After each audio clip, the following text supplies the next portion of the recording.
उसके बाद देखिए बात करेंगे यहां पर क्वेश्चन नंबर 15 की। और क्वेश्चन नंबर 15 है हमारा, a straight highway leads to the foot of a tower. एक हाईवे है, वो क्या कर रहा है, वो फुट ऑफ टावर के फुट तक जा रहा है। मतलब जैसे मान लीजिए ये हाईवे है, जब आप इस हाईवे पे आगे की तरफ चलेंगे तो यहां पर आपको एक टावर मिलेगा। तो a man standing at the top of the tower, एक आदमी है वो टावर के टॉप पर खड़ा हुआ है। ऑब्जर्व, वो क्या ऑब्जर्व करता है, एक कार है as an angle of depression of 30 degree. उस कार का जो एंगल ऑफ डिप्रेशन है वो यहां पर अभी 30 डिग्री का है। Which is approaching the foot of the tower, जो कि टावर की तरफ आ रही है, मतलब वो कार टावर की तरफ ही चल रही है। With a uniform speed, uniform speed कहने का मतलब है कि जो कार की स्पीड है वो कांस्टेंट है, वो चेंज नहीं हो रही है। 6 सेकेंड लेटर, 6 सेकेंड बाद, the angle of depression of the car, उस कार का जो एंगल ऑफ डिप्रेशन है is found to be 60 degree, वो 60 डिग्री हमें पता चल गया। Find the time taken by the car, तो आपको ये बताना है कि उस कार ने कितना टाइम लिया to reach the foot of the tower, उस टावर के फुट तक पहुंचने के लिए फ्रॉम दिस पॉइंट, उस पॉइंट से। कहानी समझिएगा। सबसे पहले आपको पता है यहां पर दो चीजें मेरे को कहानी में समझ आ रही हैं क्लियर क्लियर, कि आपके पास एक हाईवे है और वो हाईवे आगे चल के टावर के फुट पर मिल रहा है। तो सबसे पहले मैं काम करता हूं, मैं यहां पर एक हाईवे को बना देता हूं। मान लीजिए यहां पर मैंने ये एक रोड बना दिया। अब इस रोड के ऊपर यहां पर इस तरीके से एक टावर है, यहां पर इस तरीके से एक टावर है। एक आदमी टावर के टॉप पर खड़ा हुआ है। ये रोड है, ये टावर है। एक आदमी इस टावर के टॉप पर खड़ा हुआ है और वो यहां पर किसी कार को देखता है, और कार को देखने के बाद उसका एंगल ऑफ डिप्रेशन जो है वो अभी यहां पर 30 डिग्री का है। तो इसको समझिएगा। आपको पता है एंगल ऑफ डिप्रेशन का मतलब, वो आदमी इस तरीके से नीचे की तरफ देख रहा है, तो लाइन ऑफ साइट और हॉरिजॉन्टल लाइन के बीच का जो ये वाला एंगल होता है इसको एंगल ऑफ डिप्रेशन कहते हैं। तो अगर मुझे इस आदमी से, मतलब यहां पर जो पर्सन खड़ा हुआ है, यहां से इस कार तक का मुझे अगर एंगल ऑफ डिप्रेशन बनाना है तो सबसे पहले एक हॉरिजॉन्टल लाइन ड्रॉ करनी पड़ेगी। हॉरिजॉन्टल लाइन को ड्रॉ करने के बाद वो आदमी यहां पर खड़ा होकर इस कार को ऐसे कुछ देख रहा होगा। तो ऐसे देखते वक्त उसका जो एंगल ऑफ डिप्रेशन बना ये नीचे की तरफ, वो यहां पर 30 डिग्री का बना है। कहानी समझ आई। अब उस आदमी क्या कर रहा है, उस कार को लगातार देखे जा रहा है, और 6 सेकंड बाद वो कार ना टावर की तरफ, आगे की तरफ कुछ और, मतलब थोड़ा सा आगे पहुंच गई। वो कार जो है वो टावर की तरफ जा रही है, और 6 सेकंड बाद, तो मान लीजिए अभी वो यहां पर है, तो 6 सेकंड बाद वो यहां कहीं पहुंच जाएगी। यहां से लेकर यहां तक का टाइम लेने के लिए उसने 6 सेकंड को कवर किया, मतलब 6 सेकंड का टाइम लिया। तो अभी वो कार यहां थी, 6 सेकंड बाद वो यहां पर पहुंच गई। तो यहां पर पहुंचने के बाद उसका जो एंगल ऑफ डिप्रेशन था अब वो चेंज हो गया। अब वो कितना डिग्री हो गया, यहां पर 30 डिग्री से हो गया अब वो यहां पर 60 डिग्री का। तो ये एंगल ऑफ डिप्रेशन आपके पास यहां पर 60 डिग्री का आ गया। आपको ये बताना है कि find the time taken by the car, car ने कितना टाइम लिया to reach the foot of the tower, tower के फुट पर पहुंचने के लिए फ्रॉम दिस पॉइंट। इस पॉइंट से देखो, यहां से लेकर यहां तक उसने 6 सेकंड का टाइम लिया। तो इस पॉइंट से लेकर ये टावर के फुट तक पहुंचने के लिए वो कितना टाइम लेगा, ये हमें यहां पर बताना है। इस पॉइंट से लेकर यहां टावर के फुट तक पहुंचने के लिए वो कितना टाइम लेगा, वो हमें यहां पर बताना है। तो कहानी में समझिएगा, पूरी की पूरी कहानी कहानी का जो डायग्राम था वो कुछ ऐसे था कि आपके पास यहां पर एक हाईवे है, हाईवे के ऊपर यहां पर एक टावर है इस तरीके से। एक आदमी टावर के ऊपर खड़ा हुआ है, वो किसी कार को देखता है, और उसका जो एंगल ऑफ डिप्रेशन है, एंगल ऑफ डिप्रेशन ऊपर से नीचे की तरफ बनता है, तो उसका जो एंगल ऑफ डिप्रेशन है वो 30 डिग्री है। कार टावर की तरफ चल रही है, तो कार 6 सेकंड बाद मान लीजिए यहां पर पहुंच गई। 6 सेकंड बाद, तो यहां पर पहुंचने के बाद उस आदमी ने कार को फिर से देखा, और फिर से उसका एंगल ऑफ डिप्रेशन अब 60 डिग्री में चेंज हो गया। तो आपको ये बताना है कि जब कार यहां पहुंच चुकी है तो इस पॉइंट पर आने के बाद अब वो टावर तक जा रही है, तो इस पॉइंट से लेकर टावर तक जाने में उसे कितना टाइम लगेगा, वो टाइम हमें यहां पर बताना है। क्वेश्चन की कहानी समझ आई? यहां से लेकर यहां तक जाने में उसने 6 सेकंड का टाइम लिया, तो यहां से लेकर यहां तक जाने में वो कितना टाइम लेगी वो हमें यहां पर बताना है। अब यहां से यहां तक कितना टाइम लिया वो मुझे नहीं पता, तो लेट से मैं इसका नाम दे देता हूं यहां पर टी सेकेंड, क्योंकि यहां भी सेकेंड की बात हो रही थी तो मैंने भी यहां सेकेंड का ही यूज करा। टाइम नहीं पता था, उसका नाम दे दिया टी सेकेंड। अच्छा, पूरे के पूरे क्वेश्चन की कहानी में ना ही मुझे टावर की हाइट पता है, ना ही मुझे यहां से यहां तक की डिस्टेंस पता है, और ना ही मुझे यहां से यहां तक की डिस्टेंस पता है। तो क्या हुआ, सबका नाम देना शुरू करो। पहले तो इनके डायग्राम का नाम दो, ए बी सी और डी। मैं यहां पर ये लेट करता हूं कि जो टावर है वो टावर की हाइट h है। टावर की हाइट यहां पर h मीटर है, ठीक है, यूनिट हो सकती है, वो कुछ भी हो सकता है। तो टावर की हाइट मैंने h मीटर मान लिया। सी से लेकर बी तक जो मुझे फाइंड करना है, मुझे यहां से लेकर यहां तक का टाइम बताना है कितना लगेगा। तो टाइम तो बाद में बताएंगे, पहले सी से लेकर बी तक की कुछ डिस्टेंस मान लेते हैं, कुछ लेंथ मान लेते हैं, लेट से x। और डी से लेकर सी तक जो 6 सेकंड में उसने यहां पर डिस्टेंस कवर करी है, उस वाली डिस्टेंस को हम लोग यहां पर मान लेते हैं y। तो टावर की हाइट h मीटर, यहां से यहां तक की डिस्टेंस x मीटर, और यहां से यहां तक की डिस्टेंस y मीटर। अब ये डायग्राम आपको यहां पर बन गया। अब इसको यहां पर सॉल्व करना है, तो ढंग से समझिएगा। मैं पहले करूंगा क्या, एल्गोरिथम समझिएगा, फिर उसके बाद आगे बात करते हैं। सबसे पहले मुझे यहां का टाइम पता है, यहां से यहां तक का टाइम मुझे पता है। मैं पहले ही किसी तरीके से ये वाली डिस्टेंस निकालूंगा, और जब ये वाली डिस्टेंस और टाइम पता चल जाएगा तो मैं स्पीड निकाल लूंगा। उस स्पीड को यहां पे अप्लाई कर दूंगा, तो डिस्टेंस और स्पीड के बाद टाइम आ जाएगा। समझिए, साइंस का एक फॉर्मूला है कि speed is equal to distance upon में टाइम, या फिर टाइम और स्पीड की मल्टीप्लाई कर दो, डिस्टेंस आ जाएगा स्पीड इनटू में टाइम, या फिर टाइम को निकालने के लिए इधर ले जाओ और स्पीड को नीचे ले आओ, तो डिस्टेंस अपॉन में स्पीड। ये एक ही फॉर्मूले से तीन अलग अलग चीजें मैंने बना दी हैं। फॉर्मूला था speed is equal to distance upon में टाइम, मैं इसको distance is equal to speed into time भी कह सकता हूं, या फिर time is equal to distance upon speed भी कह सकता हूं, कोई इश्यू नहीं होगा। समझिए एल्गोरिथम होगा क्या। पहले मैं यहां पर y की डिस्टेंस को निकाल लूंगा। जब y की डिस्टेंस आ जाएगी, टाइम मुझे यहां पर पता है, तो डिस्टेंस और टाइम पता है, दोनों डिस्टेंस को टाइम से डिवाइड करने पर स्पीड निकाल लूंगा। अब वो कार क्योंकि यहां पर यूनिफॉर्म स्पीड से चल रही है, वो एक कांस्टेंट स्पीड से चल रही है, तो जितनी स्पीड उसकी यहां है उतनी ही स्पीड उसकी यहां होगी। यहां से मैं x की वैल्यू भी निकाल लूंगा किसी तरीके से, तो x की वैल्यू डिस्टेंस आ जाएगी, स्पीड मुझे यहां से पता चल गया, तो डिस्टेंस और स्पीड को डिवाइड कर दूंगा तो क्या आ जाएगा, टाइम आ जाएगा। तो कहानी समझ आई। मेरा सारा फोकस किस पे होगा, y पर और x पर। मुझे y भी चाहिए और मुझे x भी चाहिए। अब चलिए क्वेश्चन को करते हैं। सबसे पहले आपको यहां पर 9th क्लास का एक कंसेप्ट समझना होगा। वो कंसेप्ट होता है यहां पर अल्टरनेट इंटीरियर एंगल वाला। एक ना जेड टाइप का शेप बनता है, जेड की शेप का। ये जो जेड की शेप का शेप बनता है उसको समझिएगा। ये दोनों लाइन एक दूसरे के पैरेलल होती हैं। ये एक ऐसी लाइन है जो इसको भी कट कर रही है, इसको भी कट कर रही है। तो इस लाइन को हम लोग ट्रांसवर्सल लाइन कहते हैं, और इस लाइन को हम लोग यहां पर पैरेलल लाइन कहते हैं। तो ट्रांसवर्सल और पैरेलल लाइन के बीच में जो यहां पर ये वाला एंगल बनता है, ये दोनों एंगल की लेंथ हमेशा आपस में सेम होती है, और इसी को हम लोग यहां पर अल्टरनेट इंटीरियर एंगल कहते हैं। एक के बाद अगला यहां पर अल्टरनेट मतलब एक उधर तो एक उधर, समझ आया, और इंटीरियर मतलब अंदर का। तो अल्टरनेट इंटीरियर एंगल वाला यहां पर कंसेप्ट लगाऊंगा, समझिएगा। सबसे पहले जेड देखना है, जेड कहां कहां बन रहा है।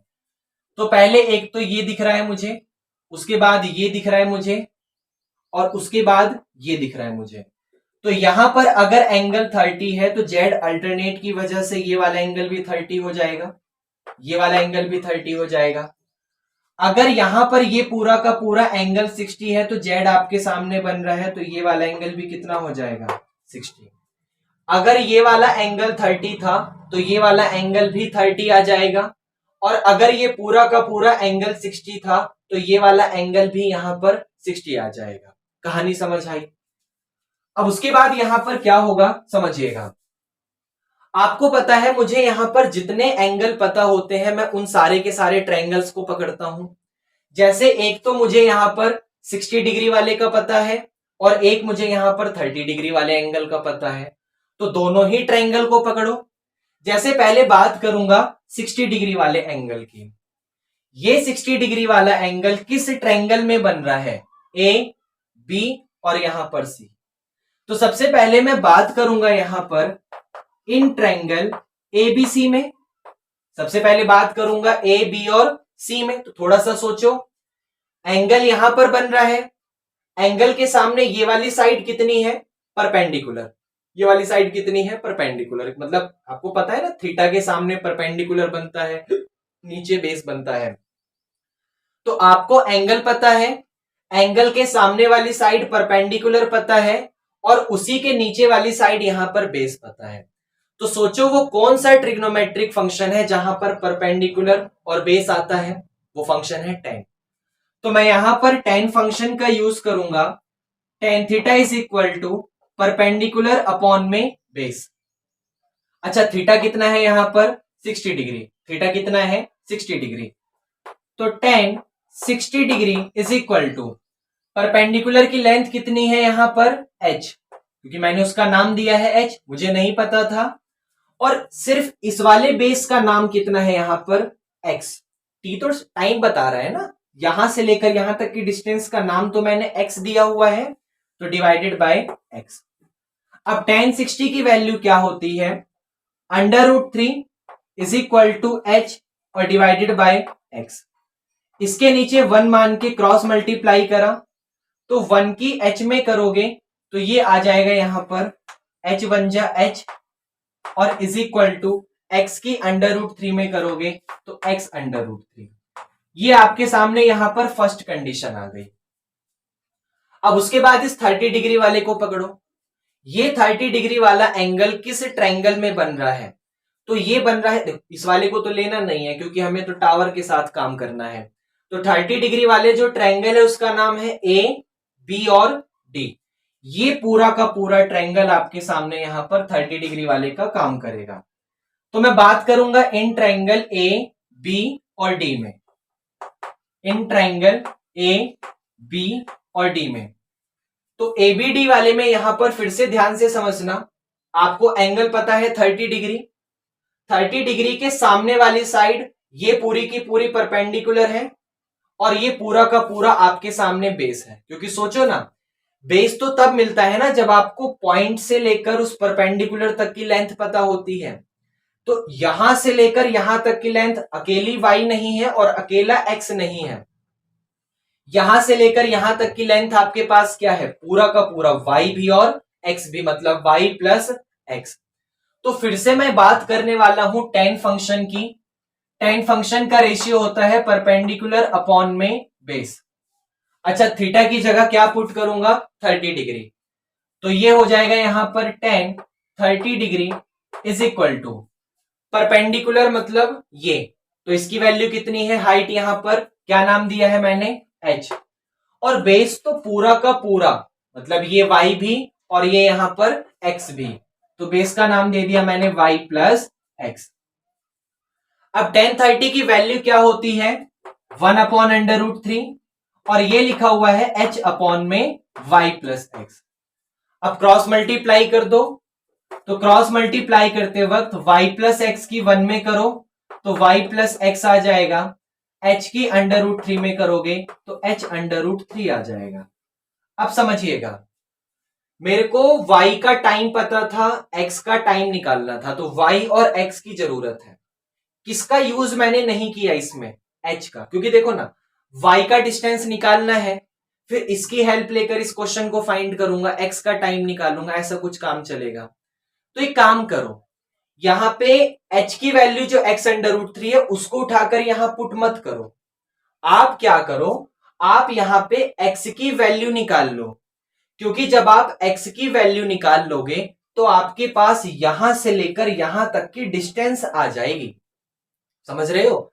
अगर आप x की वैल्यू निकाल लेते हो यहां वाली कंडीशन से तो आपके पास यहां से लेकर यहां तक की डिस्टेंस आ जाएगी, और अगर डिस्टेंस आ गई तो बाद में स्पीड से डिवाइड करके टाइम भी निकाल लूंगा। तो यहां से जरा x की वैल्यू निकालो, क्या मिलेगी? √3 मल्टीप्लाई में है, डिवाइड में ले आओ तो h अपॉन √3 आपके पास x की वैल्यू आ गई। क्लियर है आपका?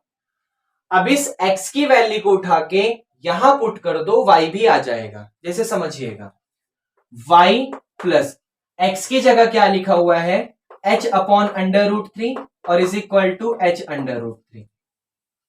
अब प्लस का h अपॉन √3 उधर जाके माइनस, तो इसका मतलब h √3 में से h अपॉन √3 माइनस कर दो। इसके नीचे 1 मान लो, 1 और √3 का एलसीएम क्या मिलेगा? तो 1 और √3 का एलसीएम √3 आ जाएगा।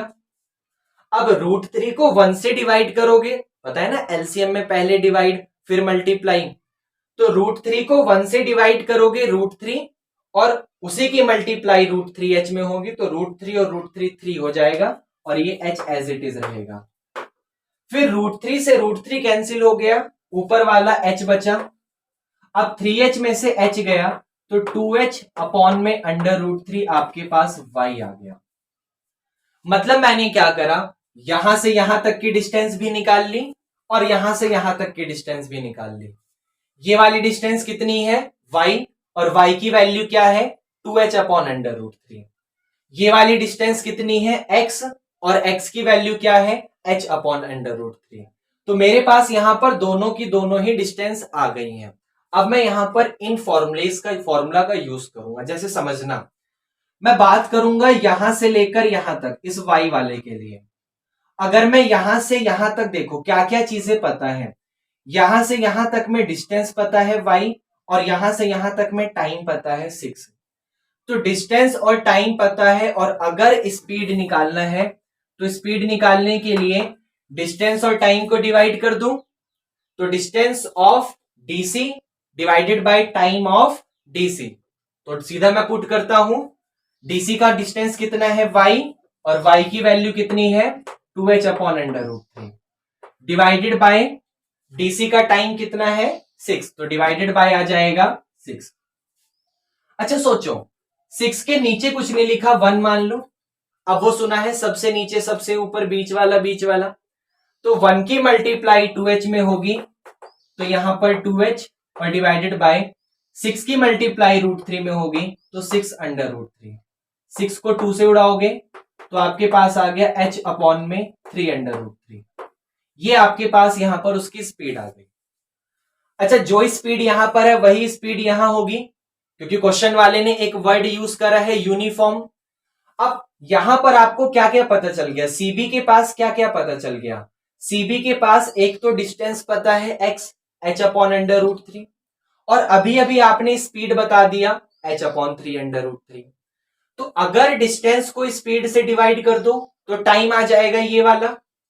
तो ये वाला टाइम t निकालने के लिए क्या करोगे, डिस्टेंस कितनी है x, और x की वैल्यू है h अपॉन √3, उसको डिवाइड कर दो स्पीड से, और स्पीड कितना आया आपका अभी अभी h अपॉन 3 √3।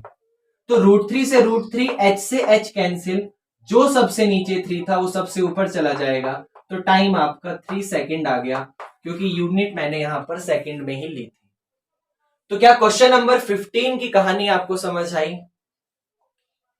उसके बाद बात करेंगे यहां पर क्वेश्चन नंबर 16 की, और क्वेश्चन नंबर 16 है हमारा the angle of elevation of the top of a tower. आपके पास एक टावर है, उस टावर के टॉप का angle of elevation from 2 points, किसी 2 पॉइंट से, at a distance of 4 metre and 9 metre from the base of the tower and in the same straight line with it are complementary.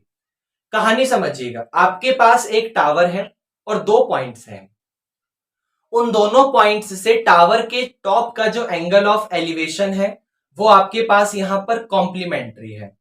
अब पता है एक 9th class का topic आता है कि कॉम्प्लीमेंट्री और सप्लीमेंट्री। भाई कॉम्प्लीमेंट्री का मतलब वो दो एंगल्स जिनका सम 90 डिग्री हो, और सप्लीमेंट्री का मतलब वो दोनों एंगल जिनका सम 180 डिग्री हो।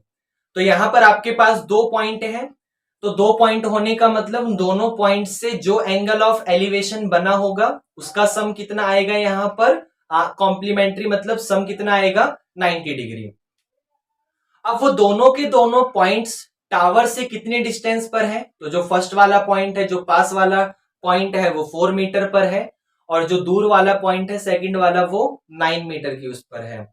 तो आपको ये प्रूफ करना है कि जो टावर की हाइट है वो 6 मीटर की होगी, ये प्रूफ करना है। तो कहानी समझिएगा। अब आपको पता है जो टावर होता है वो जमीन पे खड़ा होता है, तो जमीन पे खड़ा होने का मतलब मान लीजिए यहां पर आपके पास ये एक ग्राउंड है, ग्राउंड पर यहां पर कहीं एक टावर खड़ा हुआ है इस तरीके से, और आपके पास ना दो पॉइंट हैं। यहां पर मान लीजिए पॉइंट नंबर फर्स्ट है, और यहां पर मान लीजिए पॉइंट नंबर सेकंड है। अब ये पॉइंट नंबर फर्स्ट और पॉइंट नंबर सेकंड इस टावर से, पॉइंट नंबर फर्स्ट और पॉइंट नंबर सेकंड इस टावर से कुछ डिस्टेंस पर है, जहां पर पॉइंट फर्स्ट की डिस्टेंस टावर से 4 मीटर है, ऑब्वियस सी बात है पास में है तो डिस्टेंस कम होगी, और जो दूर पॉइंट रखा हुआ है उसकी डिस्टेंस यहां पर 9 मीटर है। कहानी समझ आई। अब इन दोनों के दोनों पॉइंट से टावर के टॉप का कुछ ना कुछ एंगल बन रहा होगा, तो जो भी एंगल यहां पर बन रहा है वो एंगल कॉम्प्लीमेंट्री है।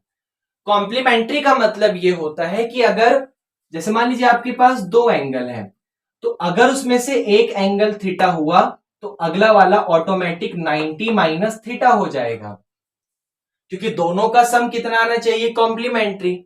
इसका मतलब दोनों का सम कितना आना चाहिए 90। तो 90 तभी आएगा जब माइनस थीटा से प्लस थीटा कैंसिल होगा और आपके पास सिर्फ 90 बचेगा।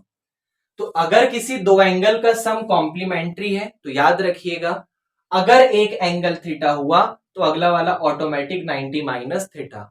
अगर वो सप्लीमेंट्री कहता ना तब भी यही करता, अगर एक थीटा तो सप्लीमेंट्री में 180 माइनस थीटा। बात कॉम्प्लीमेंट्री की हो रही है, तो अगर एक थीटा तो अगला वाला 90 माइनस थीटा। अब आप ये इसका मतलब क्या है कि अगर एक 30 हुआ तो अगला 60 हो जाएगा, दोनों का सम 90 आ जाएगा। अगर एक 45 हुआ तो अगला भी 45 हो जाएगा, दोनों का सम 90 आ जाएगा। अगर एक 10 हुआ तो अगला 70 हो जाएगा, दोनों का सम 90। मतलब ऐसे एंगल लेना है ताकि दोनों का सम 90 आ जाए। तो वो नहीं पता वो कौन कौन सा एंगल है, तो आप जनरल में काम करते हैं। लेट से इस एंगल का नाम दिया थीटा, तो इस एंगल का नाम ऑटोमेटिक हो जाएगा 90 माइनस थीटा। इसका नाम दिया थीटा तो इसका नाम हो जाएगा यहां पर 90 माइनस थीटा। इस डायग्राम का नाम दो ए बी सी और यहां पर डी। अच्छा आपको टावर की हाइट नहीं पता, प्रूफ करना है 6, वो तो बाद की बात है, लेकिन अभी तो नहीं पता तो आप इसका नाम एच दे दो, टावर की हाइट का नाम एच। अब आप यहां पर उन ट्रायंगल्स को पकड़ोगे जिन जिन में आपको एंगल्स पता है। तो दो एंगल्स पता है, एक तो 90 माइनस थीटा और एक यहां पर थीटा।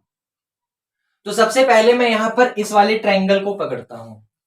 इस वाले ट्रायंगल में आपको थीटा पता है, थीटा के सामने आपके पास परपेंडिकुलर पता है, और उसी के नीचे आपको यहां पर बेस पता है। तो परपेंडिकुलर और बेस tan फंक्शन के पास आता है, कोट के पास भी आता है, tan का ही यूज कर रहा हूं। तो मैं बात करूंगा इन ट्रायंगल ए बी और सी में। तो इन ट्रायंगल ए बी और सी में आपको पता है tan theta is equal to perpendicular upon base. Theta theta बार बार आ जाएगा, कंफ्यूजन ना होने के लिए मैं tan x कहता हूं। tan x is equal to perpendicular upon base, मैंने एंगल का नाम x दे दिया ताकि कंफ्यूजन ना हो। थीटा वहां भी लिखा हुआ है, यहां भी थीटा आता, कंफ्यूजन होती है। तो tan x is equal to perpendicular upon में बेस। अच्छा यहां पर x की वैल्यू, यहां पर जो एंगल है वो आपका कितना है 90 माइनस थीटा। तो ये हो जाएगा यहां पर tan के साथ एंगल x की जगह 90 minus theta is equal to perpendicular, इसके सामने वाला परपेंडिकुलर है 6, और इसके नीचे वाला बेस जो है वो यहां पर है 4। तो ये वैल्यू आ गई आपके पास h डिवाइडेड बाय 4। अब ये जो tan 90 माइनस थीटा है, ये हम लोगों ने चैप्टर नंबर 8 में कुछ फॉर्मुलेस पढ़े थे कॉम्प्लीमेंट्री एंगल वाले, कि tan 90 minus theta is cot theta, sin 90 minus theta is cos theta, ऐसे वाला। तो मैं आपको याद दिला दूं कि चैप्टर नंबर 8 में हम लोगों ने कॉम्प्लीमेंट्रीज एंगल पढ़े थे, जहां पर ये पढ़ा था कि tan 90 माइनस थीटा जो होता है वो कोट थीटा के इक्वल होता है। किसके इक्वल होता है? कोट थीटा के। तो tan 90 माइनस थीटा की वैल्यू आ गई आपके पास कोट थीटा और इज इक्वल टू h/4। ये कंडीशन नंबर हमारे पास फर्स्ट आ गई। इस वाले का काम हो गया। अब इसके पास आ जाओ। इस वाले ट्रायंगल के लिए पूरा का पूरा ट्रायंगल आएगा ए, बी और डी। तो बात करूंगा यहां पर इन ट्रायंगल ए, बी और डी में। तो ए बी डी वाले में फिर से यहां पर एंगल पता है, एंगल के सामने परपेंडिकुलर पता है और पूरा का पूरा बेस पता है 9। तो फिर से वही tan का यूज करूंगा, एंगल का नाम x देता हूं। tan x is equal to p upon b होता है। x की जगह एंगल कितना है आपका? थीटा। तो tan theta is equal to perpendicular की जगह ये पूरा का पूरा h आएगा, तो h, और डिवाइडेड बाय बेस की जगह ये पूरा का पूरा 9 आएगा, तो 9। ये कंडीशन नंबर आपके पास यहां पर सेकंड आ गई।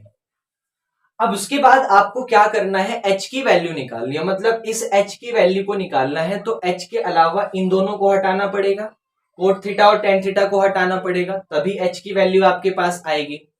तो इन दोनों को हटाने के लिए आप क्या करो, कंडीशन नंबर फर्स्ट और कंडीशन नंबर सेकंड की मल्टीप्लाई कर दो। कंडीशन नंबर फर्स्ट और कंडीशन नंबर सेकंड की मल्टीप्लाई कर दो, आपके पास h आ जाएगा। जैसे समझिएगा, यहां पर लेफ्ट में लिखा हुआ है कोट थीटा, यहां लेफ्ट में लिखा हुआ है tan थीटा। तो कोट थीटा की मल्टीप्लाई हो जाएगी tan थीटा में, कोट थीटा की मल्टीप्लाई tan थीटा में, और यहां राइट में h/4, यहां राइट में h/9। तो ये हो जाएगा आपके पास h/4 इंटू में h/9। अब ये जो कोट और tan फंक्शन होते हैं वो दोनों एक दूसरे के रेसिप्रोकल होते हैं। मतलब cot theta is not but cot theta is nothing but it is 1/tan theta and tan theta is nothing but it is 1/कोट थीटा। तो आप या तो कोट थीटा को 1/tan लिख दो, तो tan से tan कैंसिल हो जाएगा, या तो आप tan थीटा को 1/कोट लिख दो, तो इस नीचे वाले कोट से ऊपर वाला कोट कैंसिल हो जाएगा। तो एक काम करता हूं, मैं कोट को लिख देता हूं 1/tan थीटा, पीछे से multiplied by tan theta is equal to h और h स्क्वायर हो जाएगा, और यहां 4 9 जा 36 हो गया। tan थीटा से tan थीटा कैंसिल, तो 1 is equal to h square divided by 36। 1 के नीचे 1 मान के क्रॉस मल्टीप्लाई करो, तो 36 1 जा 36, h स्क्वायर 1 जा h स्क्वायर, तो h स्क्वायर की वैल्यू 36 आ गई। स्क्वायर हटाओगे प्लस माइनस के साथ अंडर रूट आ जाएगा, तो h की वैल्यू आ गई प्लस माइनस 36 का होता है अंडर रूट 6। अब हाइट एक बार आई है +6 और एक बार आई है -6। आपको पता है हाइट नेगेटिव में तो होती नहीं, तो इसका मतलब जो टावर की हाइट है वो आपके पास यहां पर कितनी आ गई? +6। कितनी आ गई? +6। तो हमें यही प्रूफ करना था और ये क्वेश्चन नंबर 16 था। तो क्या ये आपको समझ आया?